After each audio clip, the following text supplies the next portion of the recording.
Hola, yo soy Juan y esto es Clases con Juan.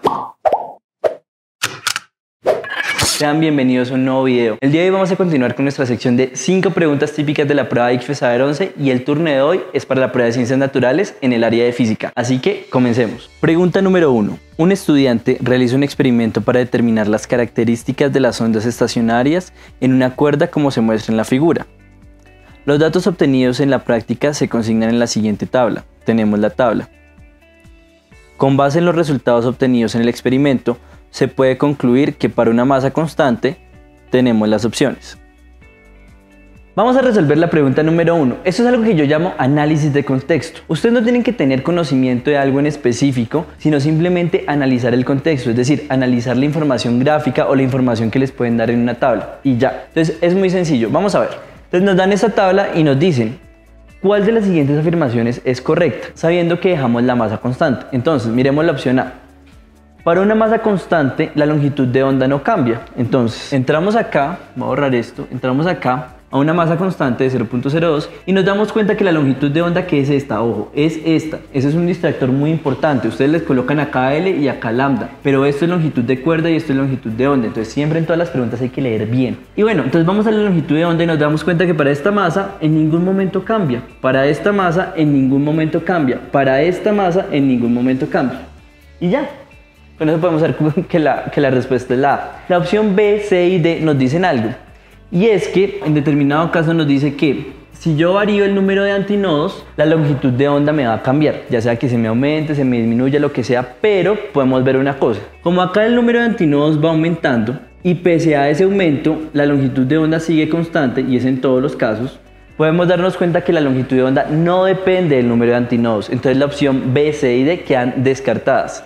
Y listo, así de fácil es resolver esta pregunta. Pasemos a la pregunta número 2. Pregunta número 2. La figura 1 presenta un sistema en equilibrio conformado por dos cuerpos, M1 y M2, unidos por una cuerda. La superficie sobre la que se apoya M2 es lisa, por lo que no existe fricción entre el cuerpo M2 y el plano inclinado. Tenemos la figura. ¿Cuál de los siguientes diagramas representa las fuerzas actuantes sobre los cuerpos M1 y M2 respectivamente? Tenemos las opciones. Listo, entonces vamos a mirar la pregunta número 2. El tema de esta pregunta es diagrama de cuerpo libre. Lo que le interesa al ICFES es que usted sea capaz de identificar los tipos de fuerza que existen y cómo representarlos en un diagrama. Pero miremos por qué esto es importante. Entonces, nos dan tres fuerzas. T, que viene siendo la tensión asociada a las cuerdas y los cables. W, que es el peso, asociado pues al peso de todo objeto. Y N, que es la fuerza normal, que es asociado a la fuerza que aparece cuando un cuerpo tiene contacto con una superficie. Entonces, miremos. En este caso nos dicen que no existe fricción. ¿Por qué? Pues yo lo hice por conveniencia, porque es que la fricción depende del movimiento, ¿sí? Entonces, por ejemplo, si esto se está moviendo así, en este sentido, es decir, que esté bajando, pues la fricción iría hacia arriba, ¿sí? Porque siempre va contrario al movimiento. Pero si se estuviera moviendo al revés, pues la fricción iría al revés. Entonces hay que definir eso. Entonces por eso acá no graficamos fricción, pero recuerden que siempre va opuesta al movimiento. Ahora, para estas fuerzas que sí tenemos, la tensión, ¿cómo graficar la tensión? ¿Cómo se dice la tensión va hacia arriba o hacia abajo? Pues miremos muy sencillo. Si yo corto este cable, la masa se me cae. Es decir, que el cable me está llevando la masa hacia arriba. Entonces la tensión aparece hacia arriba. De nuevo acá, si yo corto este cable, la masa se me cae hacia allá. Entonces el cable me está llevando hacia allá. Entonces hacia allá también es la tensión. ¿Listo? Con eso graficamos las tensiones. Ahora, el peso, y esto es muy importante, el peso está asociado a la fuerza de gravedad. Es decir, que siempre va vertical, siempre va hacia abajo, sin importar que mi plano esté o no esté inclinado. Entonces, en este caso, siempre está el peso hacia dónde está, hacia abajo. Y en este también, sin importar que estos sean mis ejes X y Y, es decir, que mi plano esté inclinado, el peso va hacia abajo. ¿Listo? Ahora, la última fuerza que tenemos es la fuerza normal. En este caso no puede haber fuerza normal porque no hay contacto con una superficie, entonces pues no hay. Y en este caso, pues sí va a haber una fuerza normal porque hay un contacto con la superficie. Y ojo acá, la fuerza normal siempre es perpendicular a la superficie, es decir, que siempre se grafica teniendo en cuenta que tiene que formar un ángulo de 90 grados con la superficie, ¿sí? Entonces va así. Y pues siempre va hacia arriba, digámoslo así. Y listo, con eso tendríamos la pregunta número 2 y sabríamos que la opción correcta es la opción B. Recuerden muy bien, el peso siempre va hacia abajo, es decir, siempre va vertical sin importar que un plano esté inclinado. Recuerden que la tensión es asociada a los cables o a las cuerdas y que la normal aparece únicamente cuando tengo mi cuerpo sobre una superficie y que aparece perpendicular a esta superficie. Pasemos a la pregunta número 3. Pregunta número 3. Un estudiante busca representar el principio de Arquímedes. Para eso realiza el montaje de la figura 2, donde suspende una corona de un dinamómetro. A este respecto se puede afirmar que tenemos las opciones.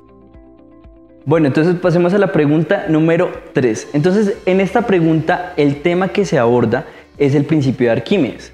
Y esto establece una fuerza de empuje. Entonces, cuando yo tengo un cuerpo y lo sumerjo, hay una fuerza de empuje que lo intenta llevar hacia arriba. Por esta razón, por ejemplo, es más fácil alzar una persona cuando estamos en una piscina que cuando estamos en la superficie. Entonces, miremos, nos dan la opción donde tenemos dos dinamómetros que miden la fuerza, o sea, miden el peso de cada elemento. Entonces, en una medimos el peso de la corona en el aire y en la otra medimos el peso de la corona sumergida en el agua. Hay que tener en cuenta que cuando yo tengo la corona sumergida en el agua, yo tengo un peso hacia abajo, que es el de la corona, pero tengo una fuerza hacia arriba que me contrarresta ese peso, que es la fuerza de empuje que ejerce el agua. Entonces, si nosotros tenemos esto en cuenta, el peso del dinamómetro número 1 va a ser mayor, porque va a tener el peso de la corona como tal. Pero el peso que se lee en el dinamómetro número 2 va a ser menor porque sí está el peso de la corona, pero va a estar contrarrestado por la fuerza de empuje. Con esto podemos darnos cuenta que la opción correcta sería la opción C, donde dice que la lectura del dinamómetro 1 va a ser mayor porque el dinamómetro 2 va a leer el peso de la corona, pero contrarrestado por la fuerza de empuje del agua. Y listo, así de sencillo. Pasemos a la pregunta número 4. Pregunta número 4. Un estudiante midió la energía potencial de un vagón en una montaña rusa. La gráfica representa los datos obtenidos por el estudiante. De los siguientes modelos de montaña rusa, ¿cuál explica la gráfica obtenida por el estudiante? Tenemos las opciones. Vamos con la pregunta número 4. Acá nos están evaluando nuestros conocimientos de energía potencial y energía cinética. Y esto es muy sencillo. Vamos a ver. Primero definamos esto. Recuerden estas dos ecuaciones. La energía cinética es igual a un medio de la masa por la velocidad al cuadrado. ¿Qué es lo importante? Que la energía cinética está asociada a la velocidad. Y la energía potencial es la masa por la gravedad por la altura. ¿Qué es lo importante? Que la energía potencial está asociada a la altura, es decir, que a mayor altura, mayor energía potencial, y es lo que nos preguntan en nuestro enunciado. ¿Por qué? Porque nos dicen que la mayor energía potencial se presenta en los tiempos T2 y T4. Entonces lo que busquemos, o digamos el diagrama que busquemos, tiene que presentarnos que en T2 y en T4 estén las alturas máximas. Entonces veamos, el diagrama que nos cumple eso es el diagrama de la opción D. ¿Por qué? Acá mismo lo dibujamos porque en T2 y T4 están las máximas alturas. Es decir que acá la energía potencial va a ser máxima. Digamos que acá tenemos, digamos como que también energía potencial va a ser entre comillas máxima, porque acá hay más altura, pero pues digamos que acá también está máxima. Y tenemos que acá la energía cinética es máxima, porque la energía potencial es 0. Y acá la energía cinética es máxima, porque la energía potencial es 0. Y en este caso la energía cinética sería 0. Y en este caso la energía cinética no podemos decir que es 0 porque pues no está en la máxima altura, pero sí es cercana a 0. Listo. Tienen que entender esas dos relaciones. Siempre acá empezamos con energía cinética, energía potencial máxima y se va transformando en energía cinética hasta que llegamos a energía cinética máxima y energía potencial 0. Y eso vuelve a pasar acá. Esta energía cinética se va transformando en energía potencial hasta llegar acá. Y de nuevo acá, esa energía potencial se va transformando en energía cinética hasta llegar acá y así. Y listo, así de sencillo. Vamos con la pregunta número 5. Pregunta número 5. Para la iluminación interna de una casa, un arquitecto propone el siguiente circuito. Tenemos el circuito. Un electricista le dice al arquitecto que debe cambiar el circuito porque al fallar uno de los bombillos se apagarán los demás. Él explica que en un circuito en serie la corriente es la misma en todas las partes del circuito, mientras que en un circuito en paralelo la diferencia de potencial es la misma en todas las partes del circuito. De acuerdo con lo que explica el electricista, ¿cuál es el mejor diseño que debería elaborarse para que la casa siempre esté iluminada si se daña un bombillo? Tenemos las opciones. Listo, vamos con la quinta y la última pregunta. En esta pregunta lo que el ICFES nos quiere evaluar es nuestro conocimiento sobre circuitos en serie y paralelo y cómo va a aplicar esto a la vida cotidiana. Entonces tenemos un arquitecto con un problema y es que si se daña uno de los bombillos de su circuito, pues los demás van a dejar también de funcionar. Miremos. Tenemos dos tipos de circuito, uno en serie y uno en paralelo. Podemos hacer combinaciones de ambos, pero empecemos por acá. Si vemos, por acá viaja la corriente y si R1, R2 y R3, que pueden ser bombillos, se llaman resistencias, si esta resistencia o bombillo se llega a dañar, pues la corriente ya no tiene ningún otro camino por donde llegar a los demás. Entonces, pues, pasa lo que sucede con el arquitecto. En cambio, si tenemos un circuito en paralelo, con R1, R2 y R3, pues los mismos, bombillo 1, bombillo 2, bombillo 3, no importa, la corriente viaja por acá y se bifurca, es decir, se divide en dos, pasa por acá y pasa por acá. De tal modo que si el bombillo 1 se llega a dañar, pues no importa porque la corriente aún sigue por acá para llegar al bombillo 2 y sigue por acá para llegar al bombillo 3. Y listo, así de simple. Entonces, a este respecto podemos ver que lo que busca el arquitecto es un circuito en paralelo. Y la opción que nos presenta un circuito donde todos sus bombillos están ubicados en paralelo es la opción C, que sería la respuesta correcta. Y ya, eso sería todo. Bueno, eso fue todo por hoy. Gracias por ver este video. Recuerden que ustedes son el motivo por el cual nosotros realizamos esto.